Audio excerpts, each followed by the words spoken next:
انا كنت متجوزة في القاهرة، بس طبعا لان احنا كنا عايشين في بيت عيلة ما كنتش مرتاحة خالص مع حماتي ومع اخوات جوزي. فضلت عايشة معاهم 5 سنين بالظبط لحد ما بابا قرر انه يديني شقة في اسكندرية.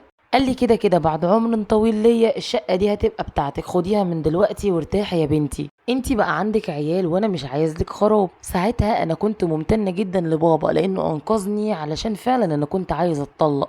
مع ان جوزي كويس معايا لكن انا ما كنتش قادرة اتحمل كمية المشاكل اللي كانت بتحصل يوميا. خدت جوزي ونقلنا عفشنا للشقة الجديدة. المكان حلو جدا، البلكونة بتطل على البحر، الجو جميل صيف وشتاء.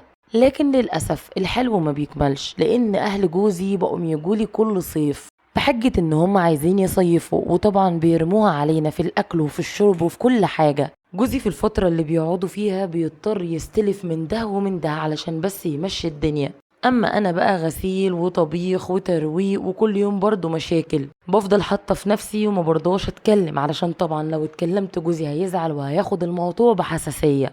ومحدش يقول لي جربي لاني جربت السنه اللي فاتت وجوزي قال لي هو انت عايزه تطردي اهلي علشان دي شقتك، ونزل وساب لي البيت. وطبعا انا مش عاوزه مشاكل علشان نفسيه عيالي. انا حاليا مش عارفه اعمل ايه.